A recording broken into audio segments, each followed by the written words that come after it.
Good morning and welcome to Monday morning on the Daily Huddle. We are excited to be here and hope it's beautiful where you are, but it should be beautiful in your mind either way, because we're all here and we're in the right spot, right? Well, we're excited today to talk about firing our bosses. So otherwise known as becoming self-employed, starting a business, whatever it may be. But before we get started into the meat of those things, I wanted to ask everybody if you know why so many people dreamed of starting a small business during quarantine. Because they wanted a little company.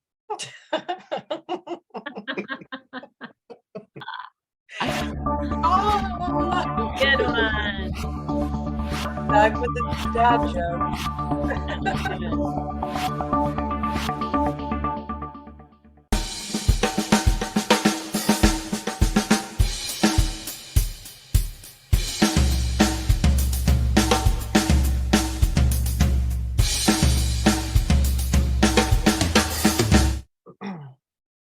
Well, good morning, everybody. I'm Kimberly.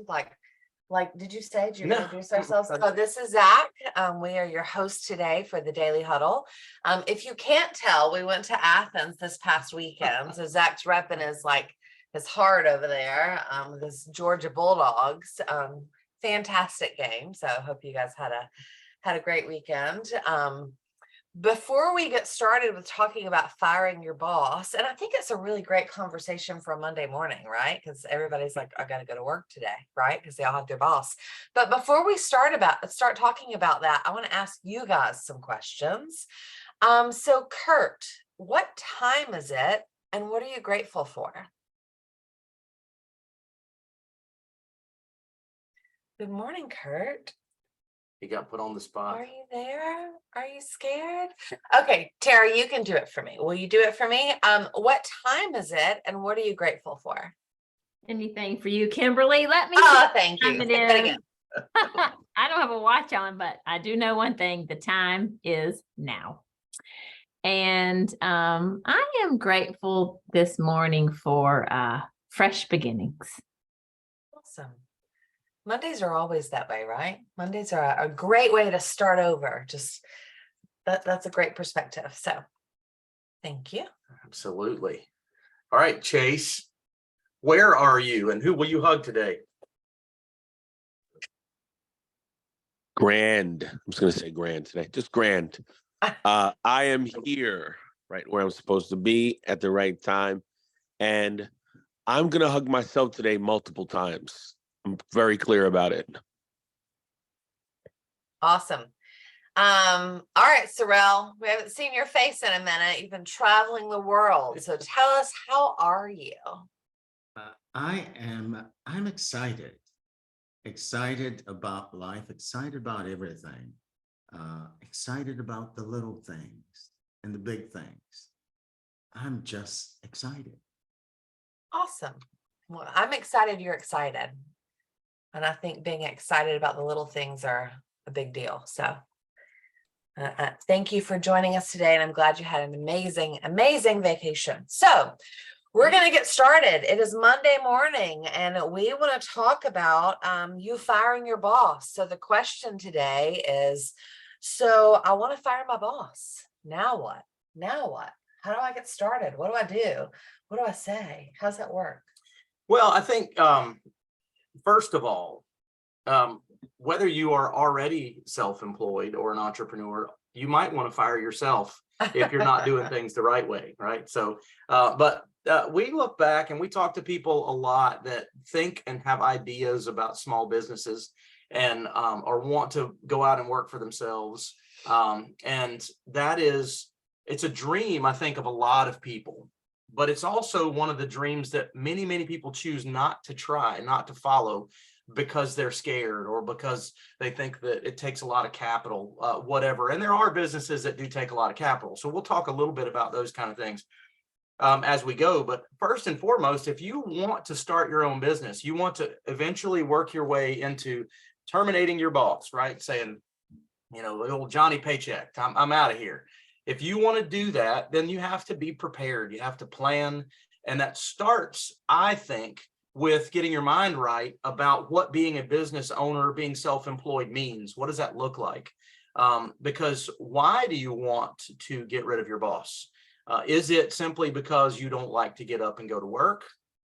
If that's the case, you might not want to get rid of your boss, because when you don't have to get up and go to work, but if you don't go to work, you don't get paid, then things can be a little bit difficult. But in all seriousness, thinking about what it takes to be in business for yourself, what would be some of the things that you would want to make sure you were aware of? Number one, what business am I going to start? What world of entrepreneurship am I going into? Am I a future restaurant owner? Am I, maybe I have a talent or something that everybody says that I'm great at, but I should be able to move that into, or hope to move that into, making money off of that talent, those kind of things. So thinking through what it is that you want to be involved in. If you're going to go into business for yourself, first of all, you have to know what you're going to be selling, what you're going to be marketing, and you have to know the people or the demographic that you're going to be marketing to. And we've learned a lot about keeping that demographic focused, or understanding your demographic, especially in social media times, and who you're marketing towards. If you don't target a certain audience that actually wants to buy or to participate in what you're selling, then you're wasting a lot of time and energy. So from that perspective, think about what you want to do, see it, visualize it, think about it from the successful side of things, to give you a why, give you motivation, and give you the belief in yourself to be able to get started. Then, I was just going to say, I think that's first and foremost, right? Set your goals, set your intentions, set your why, know what you're doing. And of course, most people aren't going to fire their boss before they have a viable business or a viable opportunity that they know can at least support them. I'm a huge fan of the Steve Harvey video Jump. I'm sure most of you guys have seen it because it's been viral forever.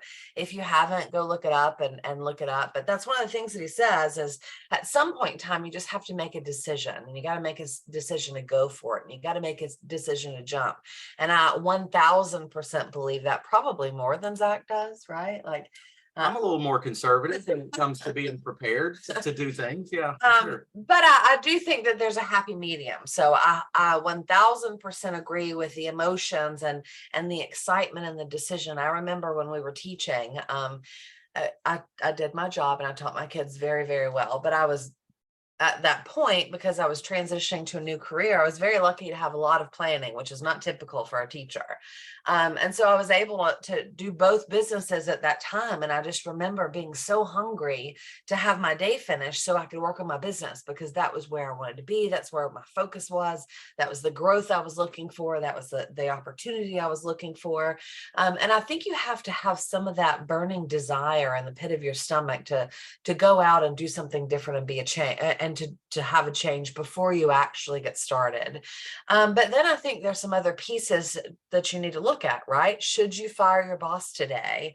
I think it depends. I think either you have enough money saved that you can support yourself until you get started, or you've started part-time, you've had your proof of concept, you know this is going to work, whatever this is, like Zack said, whether you're having opening a restaurant, or whether you have a business opportunity in direct sales or network marketing, or whether you are, just creating your own Etsy store and it's going to pay you a fortune, whatever that looks like, having that proof of concept, or at least enough money in the bank to have the ability to prove your concept without being totally destitute and broke, is huge. Because if you jump before then, it might put you in an uncomfortable situation where you have to go back to work, and all of that effort and all of that, the guts that it took, right, to make that jump and make that transition. You have to go back to your friends and say, well, how to get a new job today. But it was all because of planning, not because your business wasn't going to work. So make sure that you've set yourself up for success. We were talking earlier about some people that started restaurants and how they started. So you want to talk about that as far as proof of concept and kind of growing from there? Yeah, so Charleston's a real foodie town where we live. And so there are restaurants. I always say great restaurants fail every year just because there's so many good opportunities to go find new great food around here. But I know two of the most successful new restaurants, if you will, in our area, both started out as one started out as a food truck. It was a trailer behind a guy's truck that he did on the weekends and that he did part-time, and garnered a following. And he actually still operates as a food truck. He was a parent of one of the soccer players one of our kids played with, but he now has a massive Facebook following, and wherever he parks his truck, he just makes a post on Facebook and he is slammed. And he's done very well with that. But it started part-time while he was doing another job. And I think that's one of the things that, you know, as somebody told us years ago, that we had to get skinny before we got fat.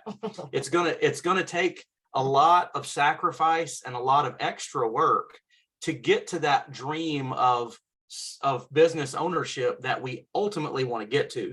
I saw a graphic. I should have saved it so I could share it with you guys. But when I was looking at things for this morning, there was a graphic of this like a little mom piece of coal and a little child piece of coal walking down the road, like a chunk of black coal. And they were holding hands, and there was a diamond on the other side that had a fancy hat on and walking on the street. And the little kid says to the mom, says, "What happened to that guy?" And the mom said, "Well, that's a business owner, or that's an entrepreneur. They're always under a lot of pressure." But that kind of said exactly what it is. You know, it is a lot of pressure. It's going to take a lot of work. You can't just go from wanting to have more time off to leaving your job and going out into the world of, you know, it then every day becomes a weekend. And we'll talk about that from an example perspective in just a second. But start your idea, start your business if you can, or if you will, like on a very small scale, if it's possible to do that, because then you're limiting the amount of capital outlay that you have to have. You don't have to replace your income in order to start doing that. That's one of the biggest questions that you have to ask yourself when you start a business is, how long is it going to take based on my projections before I make a profit? And how long can I afford to work in this business without taking a salary? A lot of small business owners in multiple different facets will go for a year, 2 years, even 3 years without taking an actual salary on paper from their company, just to make sure that the business has what it needs to thrive and to do those kind of things. So the example of the food truck, or the other woman that was actually the assistant teacher in one of our kids' classes, Harper's class, in Harper's class, and she literally started as a pop-up chef in other people's restaurants. She would come in and do the just a pop-up dinner menu for that night, and garnered so much excitement that she started a food truck. And then she moved into a small location, and now she's got a massive restaurant on a corner downtown Charleston that's incredibly successful, all because she grew in an affordable and in a bite-sized piece at a time. So planning your business is a big part of it, a good solid business plan. I think another thing to think about when you talk about, so you want to fire your boss, now what? In our experience, transitioning from employee to entrepreneur, it's very hard, right? It's very easy in your head. Like, you're going to have all of these great ideas and you're so excited, and you finally make that jump and you say, okay, see you, bye. Nobody's going to ever tell me what to do anymore, right? And then you jump out into that entrepreneur world, and then you're like, oh no, what do I do? What do I do? And they're two Somebody different tell me. paths, Somebody right? tell me what to do. Right. Yeah. But there are two different paths of what do I do? There's a path of, okay, this is my deal. I have to make it work. And I'm just going to go out and I'm going to grind every single day until I figure it out, until I become successful. Because most of us, if we've been an entrepreneur for a while, we know that it's going to take a lot of upfront effort to hopefully pay us forever on the back end, right? But in the beginning, it's hard and it's a lot of work. But we've also had people, at least in our business in the past, that have been super successful part-time. I mean, $20,000 a month successful, like making a lot of money part-time when they had zero time, right? Like there, I could tell you stories of multiple people, but when they had zero time, they found a way to make it work because they were so hungry to change and so hungry to get out of what they were doing and so hungry to be their own boss and control their own schedule. And then they left that schedule, right? They left the system that they were used to. And instead of having just a tiny bit of time to make it all work, they had all the time in the world. And when they had all the time in the world, they had no time. And it's crazy how it works, but that's so true. They had all the time in the world and they had no time. And so I'd be like, hey, what are you doing today? Let's talk about your business, right? Because that's our job, is to guide them and coach them and motivate them. And, well, I got to do this with the boys, or I got to take this over here, and I got to, and it just, I've always wanted to learn how to make pickles. yeah. So I'm making pickles today. I'm We did have that once. I'm like, okay, which is fine, because you are an entrepreneur and you are self-employed and you can do all of these things, right? But you also have to work. And I think that's what's so hard, is when you have so much time and you're not used to all of that freedom, you don't schedule your life, you don't schedule your work, because you've been trying to escape your boss for so long. So I think that's a huge lesson, don't you? Absolutely. It's one of those things that, and we talk about it in retirement planning, is when every day's a weekend, are you going to have enough? Because you spend more money on the weekend than you do during the week. Work actually saves us money and also makes us money. So when we stop working traditionally and every day's a weekend, what are we going to do? So from a retirement planning perspective, are you going to be able to live off of less than you do when you're, no, probably not. So the same thing goes from a business planning perspective. I need to make this amount of money. So I need to know how many months or how long I can do to do that. And it's funny when you think about, and Kimberly mentioned this, but if you think about the inverse relationship between being overpaid and underpaid, whether you're an employee or whether you're a business owner, an employee starts at a job and they're incredibly overpaid in most cases. They're getting paid to be trained. They're not making the company much money. They're an expense on the bottom line because they're not being productive. So an employee is traditionally highly overpaid. And then the more expertise they have and the more valuable they become to the company, they don't really get paid more in relation to what they're contributing. But a business owner, on the other hand, is incredibly underpaid on the front side. And then on the back, as they flow through, they become incredibly overpaid for their time because they've built something properly. And I think that's where, I think you're fine for now. I think that's where a lot of times we see business owners, right? We see them at the end. Mm-hmm. And we see them as the diamonds, right? In that coal image that Zack was talking about. We see them when they've won.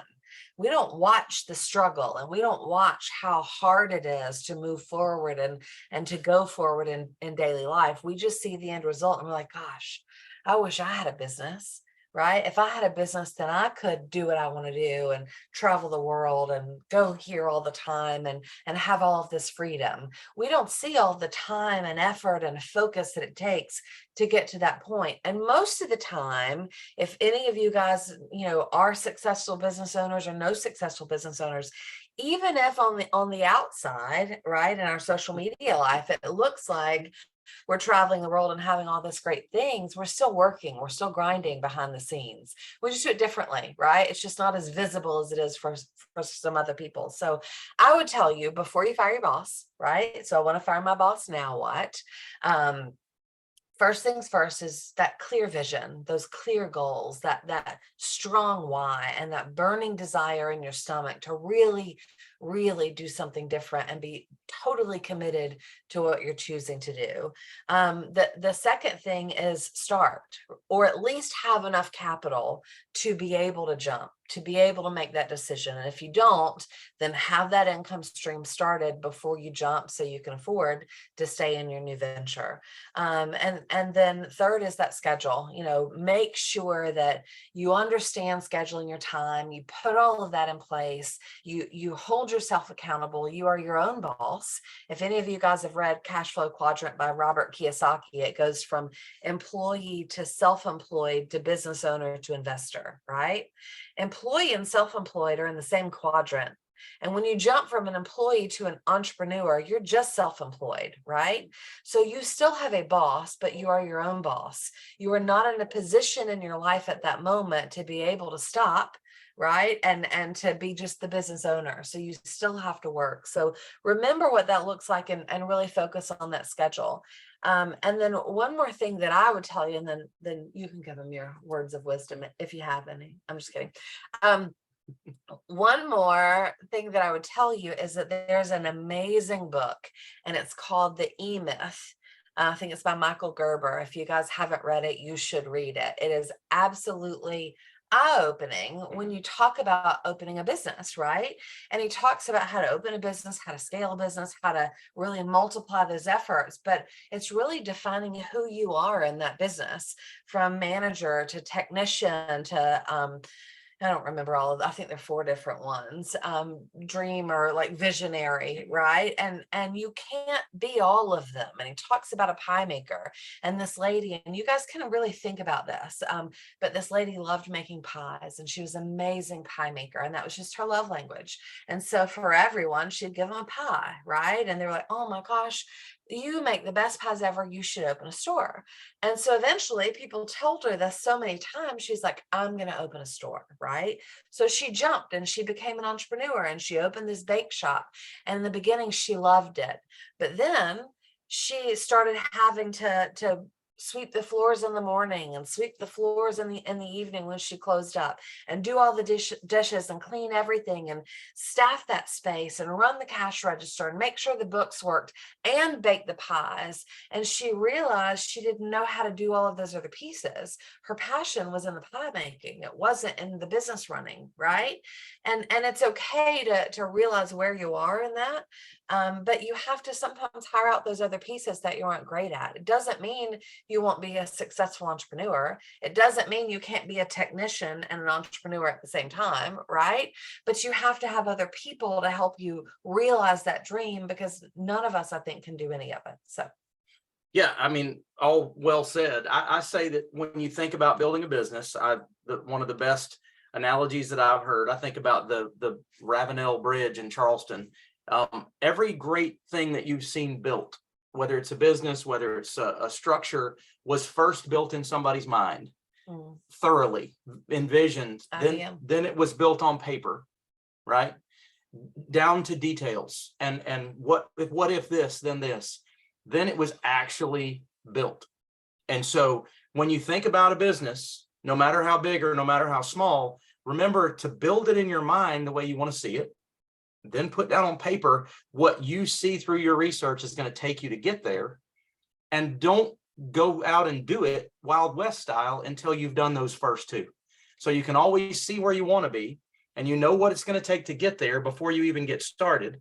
And then when you get started, you're always looking at the end. You're looking at how it's going to be. You saw it before you started. So that's how I would recommend that you do this. It's like our mentor, Hubert Humphrey, always says constant course correction, right? We know where we're going, but we're constantly correcting the course that we're on to get to our end goal. Yeah. The goal doesn't change. It's just that constant course correction. I would love to take this moment and open it up for all of you guys. I know we have a ton of entrepreneurs on here.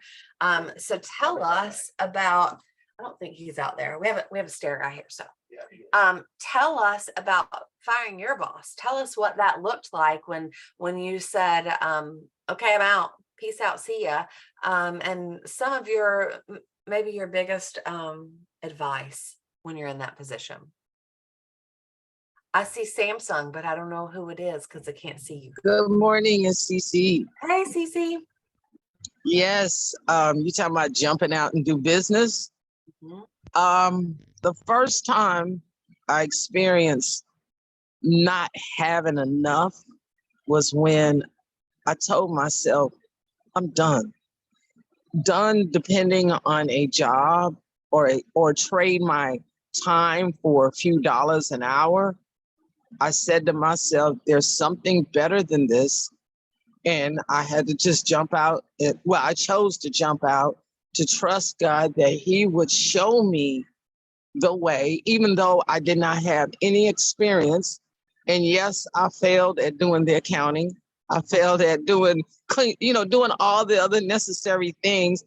And I learned how to have conversations and make requests from people who knew how to do these things. So this is what I'm doing now is I'm expanding, I'm growing my group. You know, all you need is really 12 people, if you think about it, 12 people who do what they do successfully, and you let them do their job and you do your job. So this is what I'm learning in being an entrepreneur, and that there's going to be ups and downs, and to trust God to show you the direction to where you should go. And my time is valuable, and not to waste time doing nothing or the same thing over and over again. So thank you. Yes, thank you. Thanks for sharing. I think that that's a great advice, is to have that mastermind alliance, which I think is what you're talking about with your 12 different people, and, you know, having people around you that can support you and guide you and lead you. I think that's great advice. Anybody else have a story or any advice or anything to help when you decide to jump from employee to entrepreneur and fire your boss? Sorrel? Don't jump by yourself. One of the things that made it really not easy, but easier to jump and actually deal with everything that I had to deal with when I left my corporate job to go into a business, is to have the support of my family. Like, I didn't just jump. We planned the jump together. Right. And we jumped together. You know, Susan was still hanging on to a corporate job while I jumped. And sometimes when the jumping got hard, she jumped in with me and helped. Absolutely. So I would say having someone, it doesn't, whether it's your significant other or a friend or a partner of some sort, don't jump alone. I found that jumping with someone else, jumping together, made all the difference in the world. Great advice. If everyone's on the same page, then the bad times aren't nearly quite as bad. So great advice. Anybody else have anything they want to share? No, nobody has any special advice or any words of wisdom. Tara's Tara? got something. Mine's super short, but I learned that once you make enough money, for me, this is what worked for me. Once I knew I was making enough money on what was my side hustle to just pay my bills, to stay flat, that was the time I chose to jump for like the third time in my life. So had a business, sold it, went to corporate, went back by myself, did like a big client that was like being an employee. And just recently I jumped again because I said, I've got enough here to pay my bills, not touch savings. And so I'm off to the races yet again. Awesome. And I think that once you're bitten by that bug, right, of being an entrepreneur and having your own business and seeing that, even when you build businesses and sell them and go back to corporate, you're always looking for your next moment, right? Your next way out, because you were bitten by the bug. It's just what happens to us. So it's funny because I talk to my kids about that all the time. You guys know we have 4 girls. Our oldest 2 are 23 and 21. So definitely in the adulting world. And part of me is I want them to just be entrepreneurs. But then, like, thinking back on our lives, they probably should be an employee for a minute. Right? They should understand how that works, and they should see that world so they know what they need to jump from, right? So they know what it looks like. And then Andrea just said, I learned you need to stop, quit, and recover. It's a process of grieving, learning this new life. Yes, absolutely. That is so true. Sometimes daily. But yes, well, thank you guys for sharing with us today. It is 9:30, so I'm going to close us out. As we prepare for tomorrow and tomorrow's Daily Huddle, remember to love, laugh out loud, stress less, eat mostly plant-based, give, sleep, move, and check yourself before you wreck yourself, especially with your boss. All right, guys, we'll see you tomorrow, same time, same place on the Daily Huddle. Talk to you soon. Thank you. Have a good day, everyone. Excellent job. One love, guys. One love.